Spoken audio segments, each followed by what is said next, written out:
కన్యా రాశి వారికి అంటే కన్యా రాశిలో జన్మించినటువంటి వారికి ఈ ఆగస్టు మాసంలో గోచార ఫలితాలు ఎలా ఉన్నాయో తెలుసుకుందాం. ముఖ్యంగా సూర్యుడు 16వ తారీఖు వరకు కర్కాటక రాశిలో సంచరిస్తున్నాడు. 16వ తారీఖు రోజున సింహంలోకి ప్రవేశిస్తున్నాడు. మాసాంతం కూడాను సింహరాశిలో సంచరిస్తున్నాడు. కుజుడు ఈ మాసం మొత్తం కూడాను కన్యా రాశిలో సంచరిస్తున్నాడు. బుధుడు 30వ తారీఖు వరకు కర్కాటక రాశిలో సంచరిస్తున్నాడు. గురువు మిథున రాశిలో సంచరిస్తున్నాడు. శుక్రుడు 20వ తారీఖు వరకు మిథున రాశిలో సంచరిస్తూ 20 నుండి మాసాంతం వరకు కూడాను కర్కాటక రాశిలో సంచరిస్తున్నాడు. శనేశ్వరుడు మీనరాశిలో వక్రించి సంచరిస్తున్నాడు. రాహువు కుంభరాశిలో సంచరిస్తున్నాడు. కేతువు సింహరాశిలో సంచరిస్తున్నాడు. ఈ విధంగా ఈ 8 గ్రహాలు ఈ రాశులలో సంచరిస్తున్నాయి. అయితే ఈ సంచారము ఈ రాశులలో సంచరిస్తున్నటువంటి గ్రహాల యొక్క ఫలితము దేనిపైన ఆధారపడి ఉంటుంది అని అంటే, కన్యా రాశి జాతకులకు ఏ ఏ స్థానాలలో ఉన్నాయి ఈ 8 గ్రహాలు అనే విషయం పైన వాటి యొక్క ఫలితం ఆధారపడి ఉంటుంది. కాబట్టి సూర్యుడు 11వ స్థానంలో 16వ తారీఖు వరకు సంచరిస్తున్నాడు. శుభప్రదంగా ఉన్నాడు. తదనంతరం ద్వాదశ స్థానంలోకి ప్రవేశిస్తున్నాడు. అది ప్రతికూలంగా ఉంటుంది. కుజుడు జన్మస్థానంలో సంచరిస్తున్నాడు. ప్రతికూలంగా ఉన్నాడు. బుధుడు ఏకాదశ స్థానంలో సంచరిస్తున్నాడు. చాలా అనుకూలంగా ఉన్నాడు.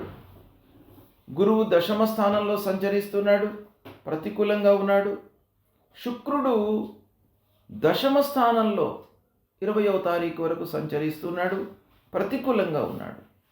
తదనంతరం 20 నుండి మాసాంతం వరకు కూడాను ఏకాదశ స్థానంలో సంచరిస్తున్నాడు. ఆ సంచారము అనుకూలంగా ఉంటుంది. ఇక శనేశ్వరుడు 7వ స్థానంలో సంచరిస్తున్నాడు. వక్రించడం మూలకంగా 6వ స్థానంలో సంచరిస్తున్నటువంటి ఫలితం కూడాను కొంత మనకు ప్రభావము ఉంటుంది దీనిపైన, ఈ సంచారం పైన. కాబట్టి 7వ స్థానము వక్రరీత్యా 6వ స్థానం మూలకంగా కలిగేటువంటి ఫలితాలు కొంత అనుకూలంగా ఉంటాయి. ఇక రాహువు 6వ స్థానంలో సంచరిస్తున్నాడు. అనుకూలంగా ఉన్నాడు. కేతువు ద్వాదశ స్థానంలో సంచరిస్తున్నాడు. ప్రతికూలంగా ఉన్నాడు. ఈ విధంగా చూసినట్టయితే ఈ కన్యా రాశి వారికి సూర్యుడు ప్రథమార్థంలో అనుకూలంగా ఉన్నాడు. బుధుడు మొత్తం అనుకూలంగా ఉన్నాడు. శుక్రుడు చివరిలో 10 రోజులు అనుకూలంగా ఉన్నాడు. ఈ మాసంలో రాహువు మొత్తం కూడాను అనుకూలంగా ఉన్నాడు. కాబట్టి ముఖ్యమైనటువంటి గ్రహాలు తాత్కాలికంగా అంటే మాస ఫలితాలపై ప్రభావాన్ని చూపించేటువంటి గ్రహాలలో ముఖ్యమైనటువంటి గ్రహాలు సూర్యుడు, బుధుడు, శుక్రుడు అనుకూలంగా ఉన్నారు. కాబట్టి ఈ మాసం కొంతవరకు అనుకూలంగానే ఉంటుంది. శని వక్రించడం మూలకంగా శని ప్రభావం కూడాను అనుకూలంగానే గోచరిస్తుంది ఈ మాసంలో. కనుక ఓవరాల్గా చూసినట్టయితే కొంత అనుకూలత, కొన్ని విషయాలలో కొన్ని పర్టికులర్ కార్నర్స్ లోపల ప్రతికూలత ఉన్నప్పటికీ మంచి ఫలితాలే ఎక్కువగా గోచరిస్తున్నాయి. సంయమనంతో పనులు చేయడం చాలా అవసరము. అంటే ఓపిక కావాలి. ఈ మాసంలో మీకు కన్యా రాశిలో జన్మించినటువంటి వారికి ఓపికతో మీరు పనులు నిర్వహించినట్టయితే సత్ఫలితాలను పొందే అవకాశం బాగా కనబడుతుంది. ఖర్చులను మట్టుకు నియంత్రణ లోపల ఉంచుకోవాలి. బ్లైండ్గా ఖర్చులు పెట్టకూడదు. రాబడిని దృష్టిలో పెట్టుకొని ఖర్చులు చేసినట్టయితే మీరు సత్ఫలితాలను పొందుతారు. ఇక ఈ మాసం కొన్ని విషయాలలో మీకు అనుకూలత ఉంది. వివాదాలకు దూరంగా ఉండడం చాలా అవసరము. అనవసరమైనటువంటి విషయాలలో, తగువులలో మీరు మధ్యవర్తిత్వం వహించకుండా ఉండడం చాలా అవసరము. అందులోకి వెళ్ళకండి. పోట్లాటలలోకి వెళ్ళకండి. డిస్ప్యూట్స్లోకి వెళ్ళకండి. వెళ్ళినట్టయితే అనవసరంగా మీపైకి ఆ ఇబ్బందులు, ఆ విషయం మీపైకి డైవర్ట్ అయ్యేటువంటి అవకాశాలు ఉన్నాయి. కాబట్టి కొంత జాగ్రత్త పడండి. కుటుంబ పెద్దల సూచనలను అమలు చేయండి. మీ క్షేమము కోరి కుటుంబ పెద్దలు, తల్లిదండ్రులు, భార్య, పిల్లలు వీళ్ళందరూ కూడాను ఎప్పుడు కూడాను మిమ్మల్ని ఒక మంచి స్థాయి లోపల చూడాలి అనేటువంటి భావన లోపల ఉంటారు. మీ యోగక్షేమాలను ఎప్పుడు కూడాను కాంక్షించేటువంటి వ్యక్తులు కాబట్టి వీళ్ళ యొక్క మాటలను ప్రత్యేకంగా ఈ మాసంలో మీరు విని అమలు చేసినట్టయితే సత్ఫలితాలను పొందే అవకాశాలు ఉన్నాయి. అన్నదమ్ములు, బంధువులతో సమస్యలు మట్టుకు ఉన్నాయి. ఆస్తుల విషయంలో తగాదాలు, వాటి మూలకంగా ఇబ్బందులు పెరిగే అవకాశాలు ఉన్నాయి. ప్రారంభించిన పనులలో ఫలితాలు ఊహించిన దానికి భిన్నంగా ఉండే అవకాశాలు ఉన్నాయి. అంటే మీరు ఎక్స్పెక్ట్ చేస్తారు, దానికి అనుగుణంగా ఫలితాలు ఉండవు. మీరు 100% ఎక్స్పెక్ట్ చేస్తే ఒక 50%, 60% మీకు ఫలితం అనుకూలంగా ఉండే అవకాశాలు ఉన్నాయి. మొదటి 2 వారాలలో ఆఫీసులో అధికారులతో, తోటి ఉద్యోగులతో అందరితో కూడాను సత్సంబంధాలు ఉన్నాయి. పనులు నెరవేరుతాయి, సంతృప్తిగా ఉంటారు. మొదటి 2 వారాలు ఉద్యోగస్తులకు బాగా కలిసి వచ్చేటువంటి అంశం ఈ ఆగస్టు మాసంలో. ముఖ్యంగా 3, 4 వారాలలో కొన్ని విషయాలలో క్లయింట్స్తో కానివ్వండి, తోటి ఉద్యోగులతో, హైయప్స్తో అందరితో కూడాను కొంత మీకు అభిప్రాయ భేదాలు సంభవించే అవకాశాలు ఉన్నాయి. అనానుకూల ప్రాంతాలకు ఉద్యోగస్తులకు బదిలీలు, మీకు ఇష్టం లేనటువంటి పనులు ఆఫీసులో హైయప్స్ మీకు అప్పజెప్పడము, తద్వారా ఆ పని లోపల మీకు శ్రద్ధ లేకపోవడము, తద్వారా ఏమవుతుంది, మీరు అనుకున్న ఫలితాలను సాధించలేరు. ఒక అపకీర్తి వచ్చేటువంటి అవకాశాలు ఉంటాయి. కాబట్టి కొంత జాగ్రత్త పడడం మంచిది. ఇక ఊహించని ఖర్చులు ముందుకు వచ్చే అవకాశాలు బాగా ఉన్నాయి. ఇంటి వాతావరణం మట్టుకు సంతృప్తికరంగానే ఉంటుంది. భార్య పిల్లలతో కలిసి తీర్థయాత్రలు, విహారయాత్రలు, విదేశీ ప్రయాణాలు చేపట్టేటువంటి అవకాశాలు ఉన్నాయి. ఆ విషయంలో మీరు సంతృప్తిగా ఉంటారు, హ్యాపీగా కాలం గడుపుతారు. కోర్టు కేసులలో అనుకూలత గోచరిస్తుంది. పూర్వము ఉన్నటువంటి కేసులు, చాలా రోజుల నుంచి నడుస్తున్నటువంటి వ్యవహారము ఒక కొలిక్కి వచ్చేటువంటి అవకాశం కనబడుతుంది. వ్యాపారంలో భాగస్వాములతో చిన్నపాటి సమస్యలు ఉన్నప్పటికీ ముందుకు వెళతాయి, పనులు పూర్తి అవుతాయి.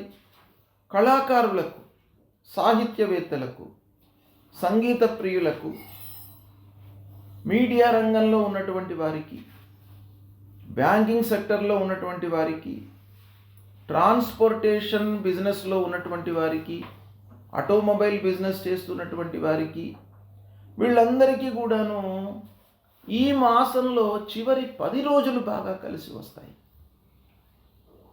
ఇక ఇంటికి కావలసినటువంటి వస్త్ర వస్తువులను కొనుగోలు చేస్తారు. విలువైనటువంటి వస్తువులను కొనడంపై మనస్సు నిలుపుతారు.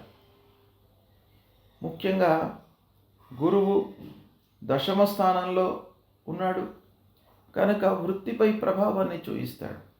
అంటే చేసేటువంటి పనుల లోపల కొంత ఆలస్యము అయ్యే అవకాశాలు ఉన్నాయి. కాబట్టి మీరు బాగా ఆలోచించి ప్రణాళికాబద్ధంగా ప్రారంభించినట్టయితే సత్ఫలితాలను పొందేటువంటి అవకాశం బాగా ఉంది.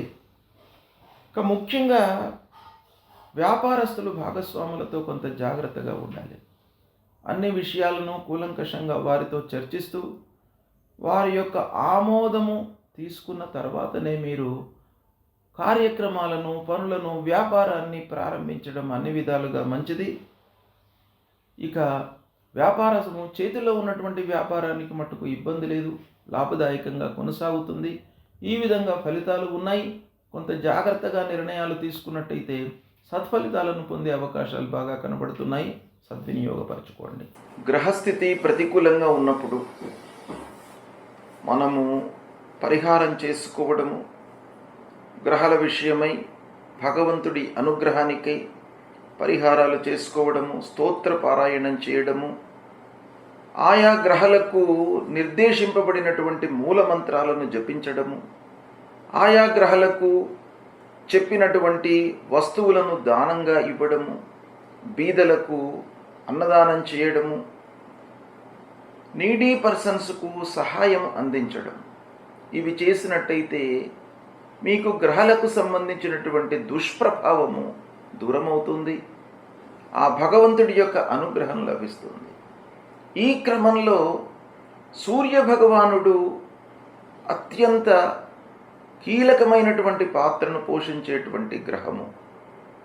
అలాంటి సూర్యుడు అరిష్ట స్థానాలలో సంచరిస్తున్నప్పుడు, అంటే 1, 2, 4, 5, 7, 8, 9, 12 స్థానాలలో సంచరిస్తున్నప్పుడు ప్రతికూలమైనటువంటి ఫలితాలను ఇస్తాడు.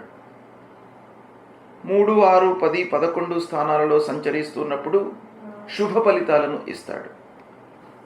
ప్రతికూల స్థానాలలో సంచరిస్తున్నటువంటి సమయం లోపల సూర్యుడి నిమిత్తమై మీరు ప్రప్రథమంగా మూలమంత్రాన్ని జపించుకోవడం చాలా మంచిది.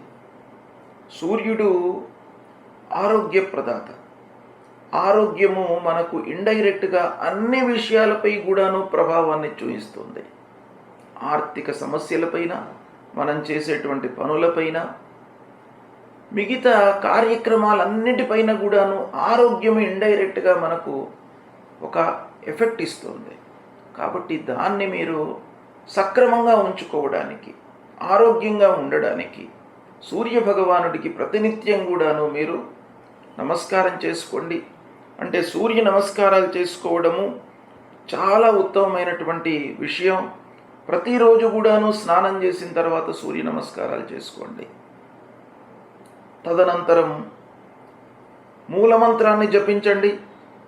మూలమంత్రం జపా కుసుమ సంకాశం కాశ్యపేయం మహద్యుతిం తమోరిం సర్వపాపఘ్నం ప్రణతోస్మి దివాకరం అనేటువంటి ఈ మూలమంత్రాన్ని ప్రతినిత్యం కూడాను జపించుకోండి.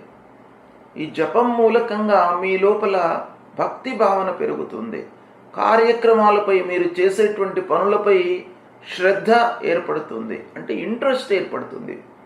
ఫస్ట్ మీరు ఇంట్రెస్ట్గా ఉన్నట్టయితే ఆ పనిని మీరు సక్రమంగా చేయగలుగుతారు. తద్వారా మీరు ఫలితాన్ని పొందగలుగుతారు. అంతేకాకుండా శివాభిషేకం చేయండి.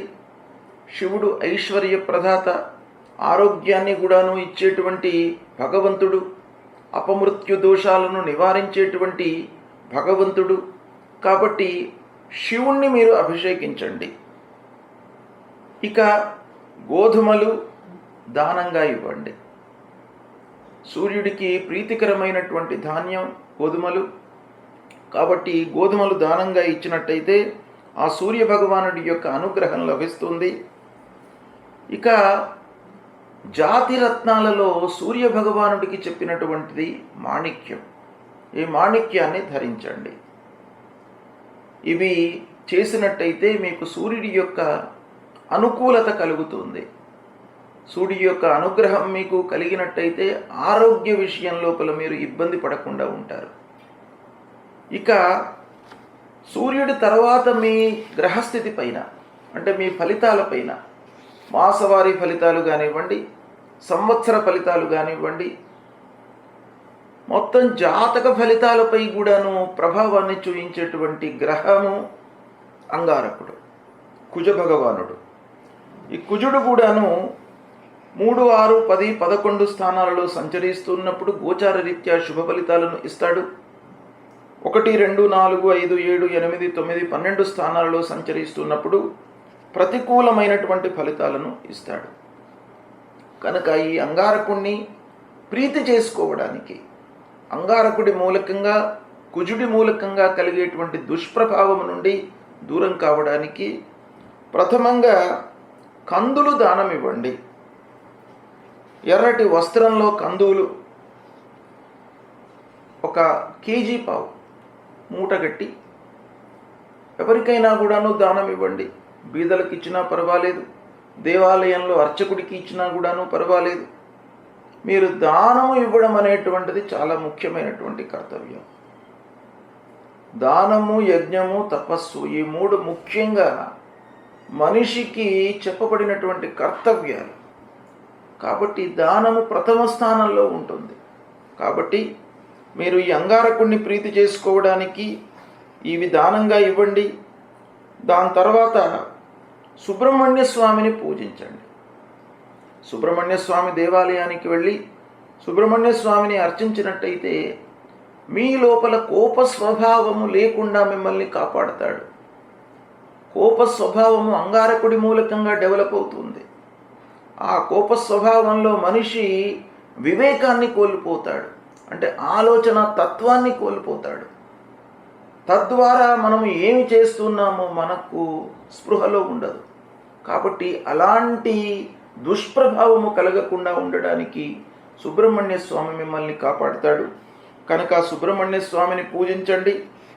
మహాలక్ష్మి, మహాకాళి, మహాసరస్వతి రూపంలో ఉన్నటువంటి దుర్గామాతను కూడాను పూజించండి. ఇలా చేసినట్టయితే అంగారకుడి యొక్క దుష్ప్రభావం నుండి మీరు దూరం అవుతారు.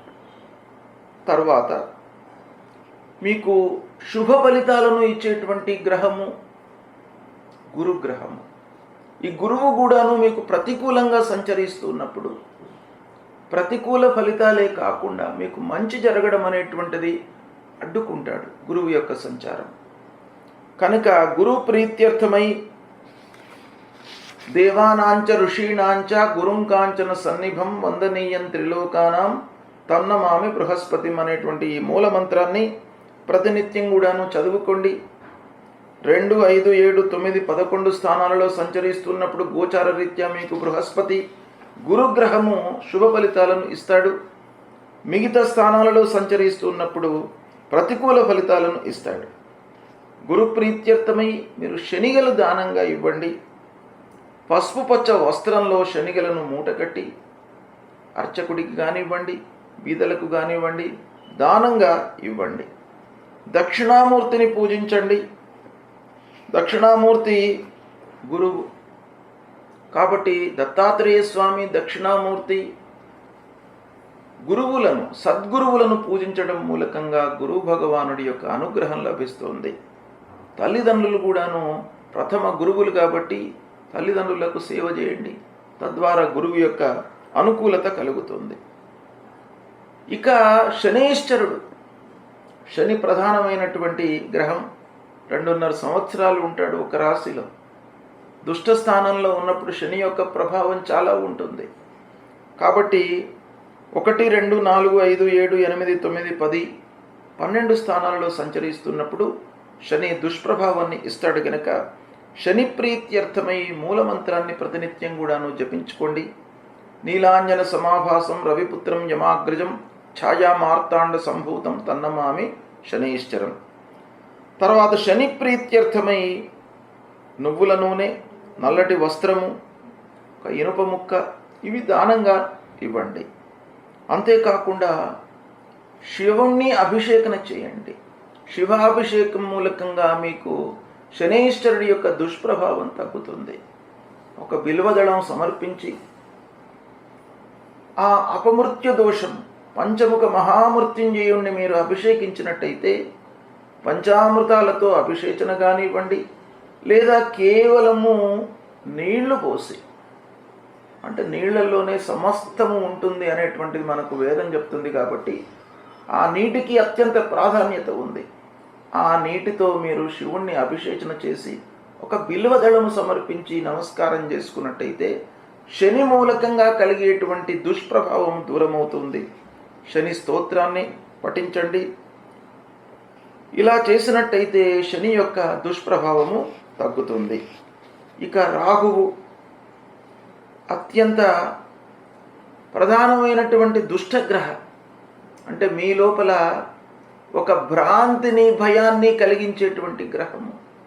అలాంటి గ్రహము 1, 2, 4, 5, 7, 9, 10, 12 స్థానాల్లో సంచరిస్తున్నప్పుడు మీకు దుష్ప్రభావాన్ని కలిగిస్తాడు. కనుక పరిహారం కొరకై అర్ధకాయం మహావీర్యం చంద్రాదిత్య విమర్దనం సింహికా గర్భ సంభూతం తం రాహుం ప్రణమామ్యహం అనేటువంటి మూలమంత్రాన్ని చదువుకోండి. దుర్గామాతను పూజించండి. మినుములను దానంగా ఇవ్వండి. గోమేధికాన్ని ధరించండి.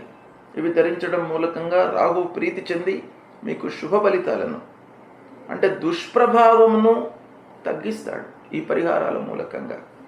ఇక కేతువు 1, 2, 4, 5, 7, 9, 10, 12 స్థానాల్లో సంచరిస్తున్నప్పుడు ప్రతికూలమైనటువంటి ఫలితాలను ఇస్తాడు.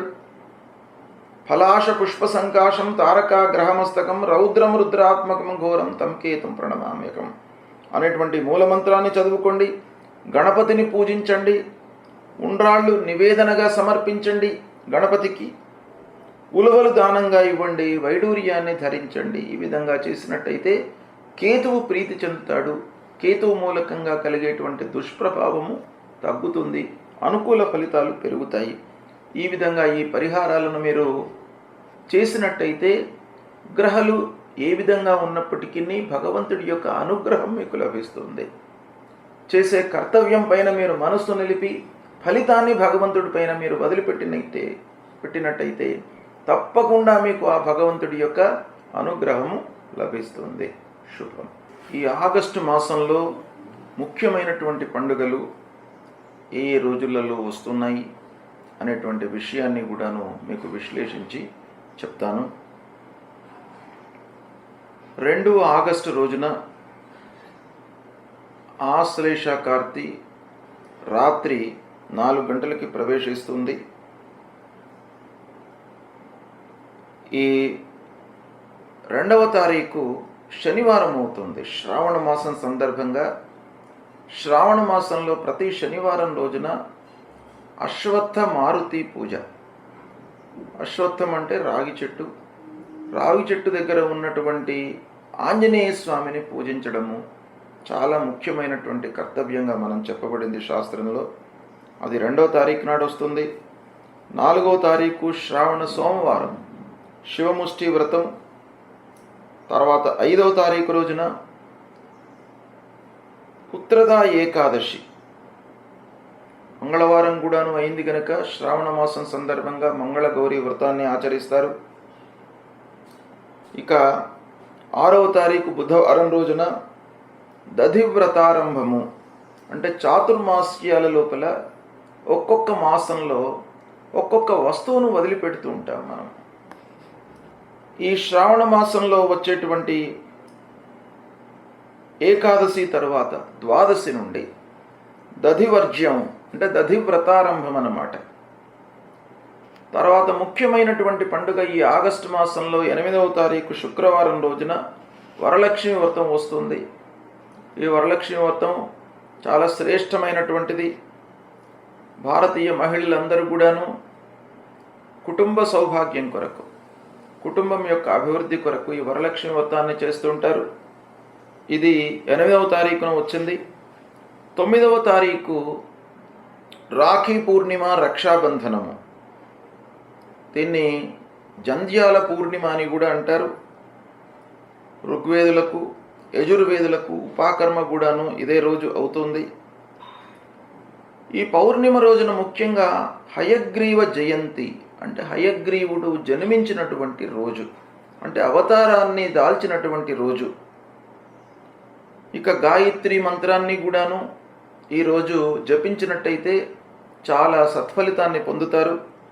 సంస్కృత దినోత్సవం కూడాను ఉంది. భారతీయ సంస్కృతిని, సాంప్రదాయాలను మనము అభివృద్ధి పథంలో ఉంచడానికై సంస్కృతము నేర్చుకోవాలి అందరూ కూడాను. కాబట్టి ఇది సంస్కృత దినంగా ఈ శ్రావణ పౌర్ణిమను మనము చేస్తూ ఉంటాము. ఇక 10వ తారీఖున సామూహిక గాయత్రి జపం.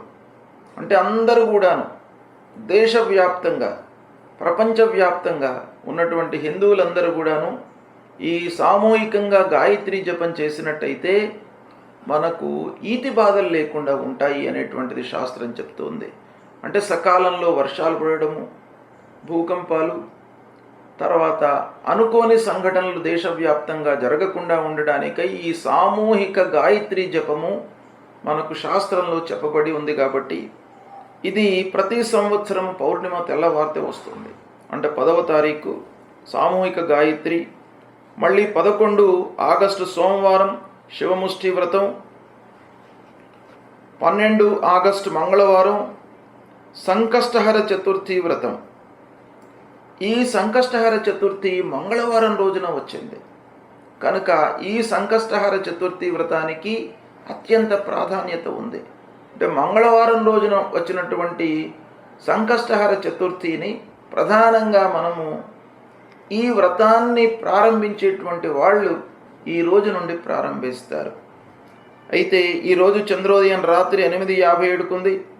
8:57 వరకు ఉపవాసం చేసి 8:57కి ఉపవాసాన్ని త్యజించి భోంచేయడము, దినమంతా కూడాను ఆ గణపతి యొక్క స్మరణల లోపల ఉండడము, ఆ విఘ్నేశ్వరుడైనటువంటి ఆ సంకటహర గణపతిని ఆరాధిస్తూ అభిషేకం చేస్తూ స్మరిస్తూ ఆ భగవంతుడి యొక్క సన్నిధిలో ఉంటూ సాయంకాలం చంద్రోదయమైన తర్వాత ఉపవాస దీక్షను విరమించడము.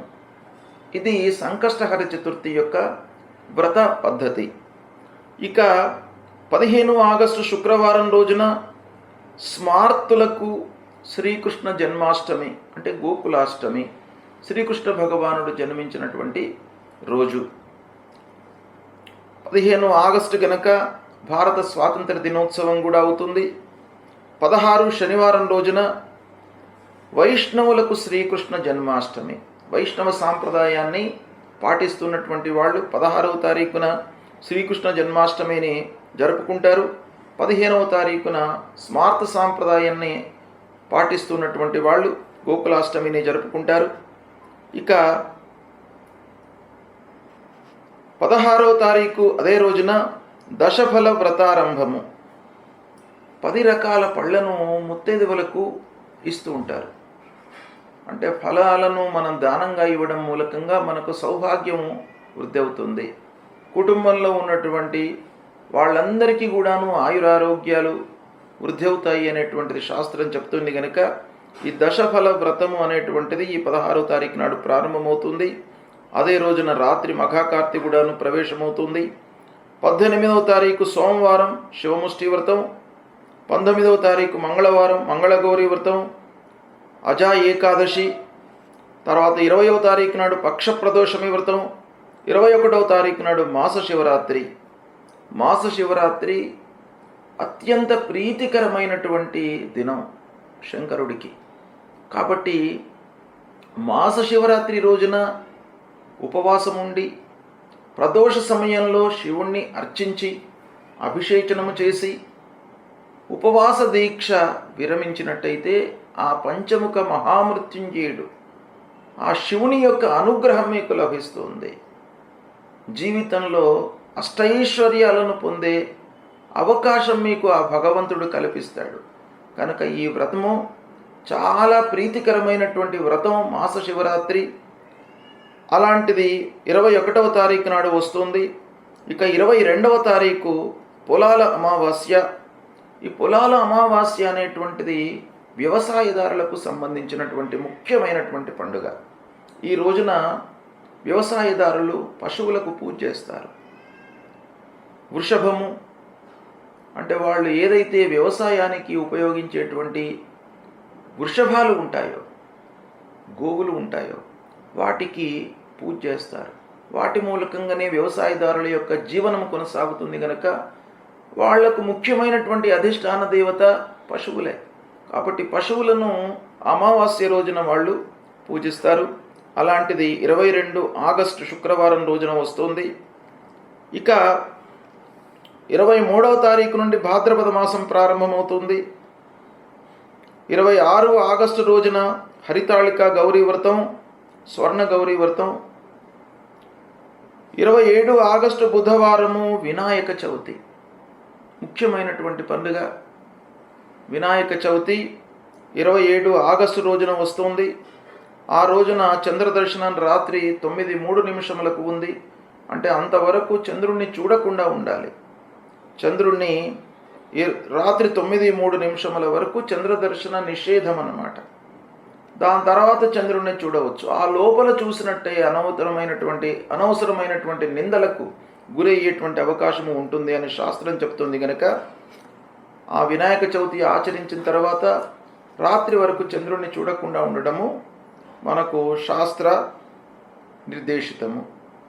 ఇక 28 ఆగస్టు ఋషిపంచమి వ్రతము, 30 ఆగస్టు లలితా సప్తమి మహాలక్ష్మి వ్రతారంభము, అముక్తాభరణ సప్తమి, 31 ఆగస్టు జ్యేష్ఠ గౌరీ దేవి పూజల సందర్భంగా జ్యేష్ఠ గౌరీ దేవిని ఆవాహన చేయడము 31 ఆగస్టు రోజున జరుగుతుంది. ఈ విధంగా ఆగస్టు మాసంలో ముఖ్యమైనటువంటి పండుగలను స్థూలంగా మీకు తెలియజేశాను. శ్రావణ మాసం కూడాను ఇందులో ఈ ఆగస్టులో వస్తుంది కాబట్టి శ్రావణ మాసంలో అనేకమైనటువంటి పండుగలు ఉంటాయి. కాబట్టి ఈ శ్రావణ మాసము, ఆగస్టు మాసము మీకు చాలా పండుగలు ఉన్నాయి, వ్రతాలు ఉన్నాయి. ఈ వ్రతాలను ఆచరించినట్టయితే మీకు జీవితము సుఖమయంగా కొనసాగడానికి ఋషులు దర్శించి మనకు ఈ పండుగలను నిర్ణయించినారు. కాబట్టి ఈ పండుగలను, ఈ వ్రతాలను విధానంగా శాస్త్రోక్తంగా మీరు తెలుసుకొని వాటిని ఆచరించినట్టయితే మీ జీవితము సుఖమయంగా కొనసాగుతుంది. ఆచరించండి. శుభం. ఈ ఆగస్టు మాసంలో వివాహానికై శుభముహూర్తాలు స్థూలంగా మీకు చెప్తాను. సమయము, లగ్నము ఇవి మీ జన్మ నక్షత్రాలపై ఆధారపడి ఉంటాయి కనుక సమయాన్ని సూక్ష్మంగా ఖచ్చితంగా తెలుసుకోవాలి అనుకునేటువంటి వాళ్ళు సంప్రదించండి. స్థూలంగా మట్టుకు ముహూర్తాలు ఆగస్టు మాసంలో వివాహానికై ఏవి ఉన్నాయి అనేటువంటిది మీకు చెప్తాను.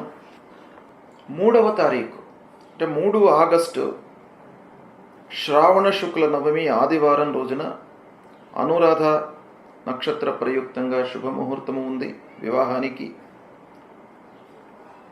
ఇక రాత్రి కూడాను అదే రోజున ఒక ముహూర్తం ఉంది.